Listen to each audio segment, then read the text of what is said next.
Selamat pagi dan salam sejahtera kepada cikgu-cikgu dan rakan-rakan sekalian. Hari ini kami akan membentangkan tentang sistem peperiksaan awam tamadun Cina. Bagi pengenalan dan tujuan peperiksaan awam, masyarakat Cina amat menyanjungi pendidikan negara kerana terdapat sistem peperiksaan ini. Ini disebabkan kerana pendidikan amat penting dalam tamadun Cina. Masyarakat Cina sangat menghormati golongan intelektual.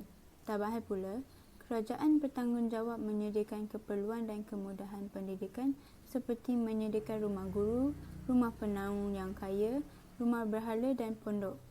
Selain itu, terdapat ruang pemujaan Confucius di dalam bilik darjah dan kanak-kanak yang mula bersekolah semasa berumur 7 tahun. Pelajar juga membawa kerusi, buku, kertas, pensel dan dakwat sendiri ke sekolah.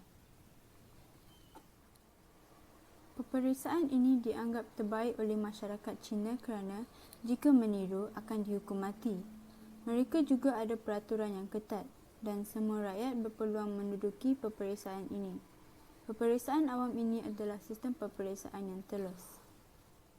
Bagi keistimewaan peperiksaan awam adalah ia melambangkan kecanggihan pentadbiran tamadun Cina. Sistem peperiksaan awam ini juga dijalankan secara lebih teratur dan rasmi sewaktu pemerintahan dinasti Song dan Tang. Walau bagaimanapun, sistem ini bertahan hingga abad ke-20 apabila pemerintahan dinasti Qing berakhir. Mereka juga menekankan nilai-nilai moral. Akhir sekali adalah tujuan. Mereka yang lulus peperiksaan awam ini dapat menjadi pegawai kerajaan. Selain itu, mereka juga dapat mengubah status sosial seseorang. Dan mereka juga berpeluang untuk meningkatkan status rakyat ke tapah yang lebih hormat dan berpengaruh dalam Empayar Cina. Peperiksaan awam juga merupakan saluran terpenting dalam melantik pegawai-pegawai awam untuk bertugas dan ia juga digunakan oleh kerajaan imperial untuk memilih pegawai birokrat. Pegawai birokrat merupakan kaki tangan atau pegawai awam. Dan akhir sekali ia dapat menyediakan pelajar-pelajar untuk peperiksaan dan mereka yang lulus akan mengisi jawatan penting contohnya Maharaja Wuti, Maharaja Yan Kuan, dinasti Ming dan dinasti Tang. Seterusnya adalah sistem peperiksaan. Seterusnya, pemeriksaan pada era Empayar Cina dipanggil keju. Maksudnya subjek cadangan. Ia digunakan oleh kejarana Cina sehingga memilihkan kolon birokrasi negeri. Konsep ini hebat kerana ia memilihkan birokrasi secara merit bukannya dari kelahiran mulia. Ia juga ada suku yang hebat dan telus.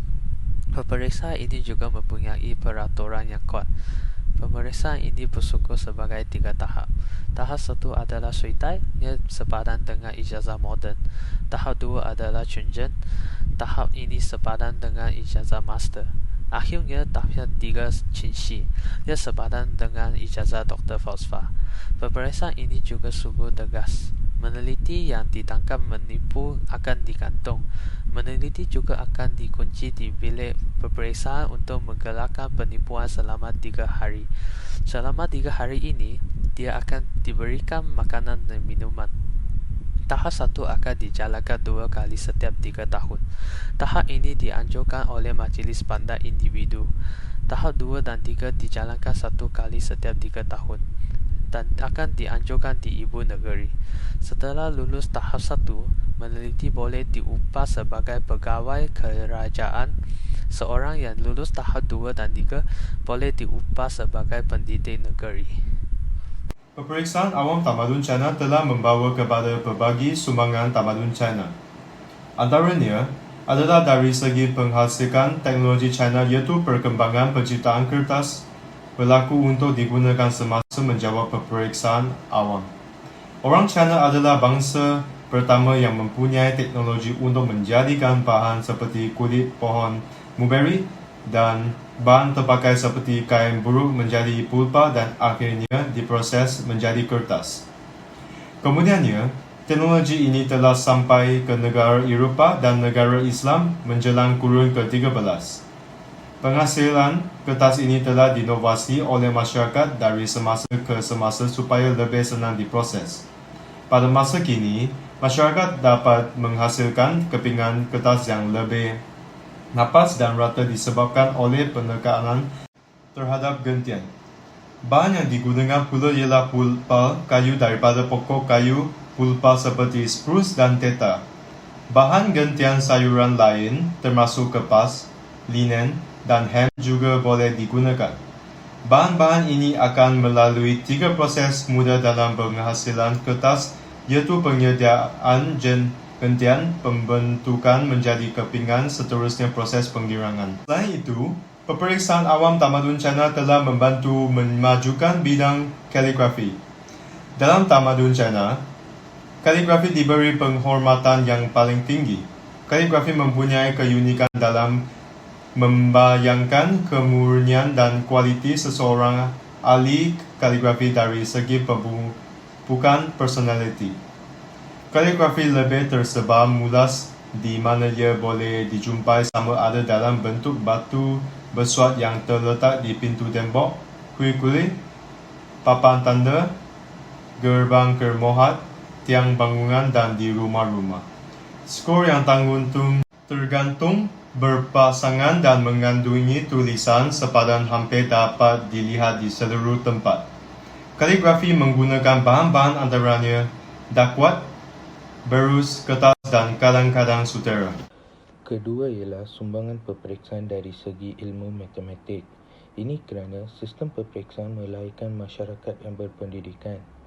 Oleh itu, ilmu matematik berkembang lebih pesat di China berbanding di Eropah pada abad ke-14. Pada abad kedua, pakar matematik China telah mula menggunakan sistem abacus.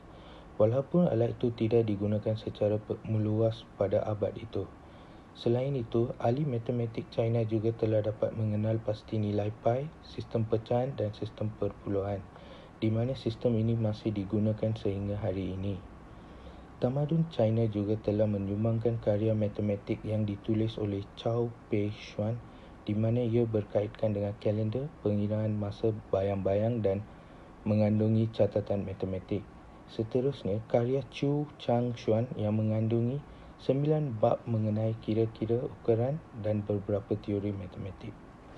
Seterusnya, bahasa dan tulisan. Perkembangan sistem peperiksaan melahirkan golongan masyarakat yang memperoleh ijazah tinggi dan lebih berpendidikan.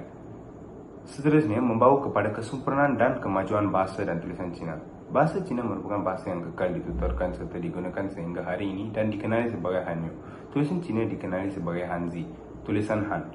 Dicipta berdasarkan kaedah Xiang Xing berlambang gambar, Zi Shi, lambang petunjuk, Hui Yi, lambang petunjuk fikiran, Xing Xing, gabungan bentuk bunyi, Zuan Zu dan Jiaji bersamaan dua kaedah yang berfungsi memperluaskan erti atau penggunaan sesuatu huruf Cina. Setiap tulisan Cina mempunyai bentuk yang istimewa dan telah menyumbang terhadap perpaduan bangsa Cina dan pembentukan kebudayaan Cina yang agung di dunia. Setiap tulisan Cina mempunyai bentuk yang istimewa selain daripada sebutan bunyi dan maksud. Orang Cina hanya memerlukan satu sistem tulisan yang tunggal dan boleh digunakan oleh semua orang Cina sebagai bahasa pengantar untuk berkomunikasi. Selain bangsa Cina, tulisan Cina juga digunakan oleh bangsa-bangsa lain seperti Jepun, Korea dan Vietnam. Walaupun mereka mempunyai bahasa tersendiri, namun tulisan Cina yang dikenali sebagai sebahagian daripada tulisan mereka. Selain daripada bahasa dan tulisan, terdapat juga puisi dan prosa di dalam sumbangan peperiksaan. Sistem peperiksaan di tamadun Cina meningkatkan jumlah golongan berfalsafah yang mahir mencipta puisi serta prosa dan seterusnya membawa kepada perkembangannya. Antologi puisi Cina yang terawal bertajuk Shijing iaitu klasik puisi. Puisi-puisi dalam antologi ini penuh dengan pelbagai idea dan teknik kesusasteraan yang menjadi contoh dan memberi inspirasi kepada penyajak serta penulis generasi kemudian. Shijing bersama 4 klasik iaitu Yijing, klasik perubahan, Shujing, klasik sejarah, Liji, rekod ritual dan Chuanqiu, klasik musim bunga dan musim luruh. Dikenali sebagai Wujing iaitu 5 klasik dan sejak kurun kedua sebelum Masihi, ianya sangat dihormati oleh sarjana-sarjana Cina. Puisi yang terkandung dalam Shijing pada asasnya dinyanyikan dengan iringan muzik. Setengah puisi, terutamanya puisi kuil, juga diiringi oleh tarian. Tse iaitu nyanyian Chu yang juga berasal dari muzik dan tarian dianggap mewakili antologi puisi Cina awal dari selatan di sekeliling kawasan sungai Yangtze. Puisi-puisi yang berasal dari kawasan selatan ini menunjukkan pola irama yang agak berbeza daripada Shijing. Misalnya, baris-baris lebih panjang dan kurang tetap menyebabkan puisinya lebih sesuai dideklamasikan. Prosa klasik atau dikenali sebagai Guwen adalah dominan dalam sastra Cina klasik. Ia menggunakan bahasa klasik dan dipandang tinggi. Bahasa ini berbeza dengan pertuturan kerana ia sukar difahami dan dikuasai. Namun, ia merupakan bahasa khas peperiksaan dan terdapat penghormatan bagi pencapaian tradisional pada masa itu. Terdapat juga prosa vernacular atau Hai Hua Wen yang ditulis dalam bahasa pertuturan. Prosa vernacular ini dipandang rendah dan prosa ini dielakkan dalam penulisan sastra hingga kurun ke-13. Prosa ini digunakan oleh penulis drama dan fiksyen. Itu sahaja daripada kami. Terima kasih.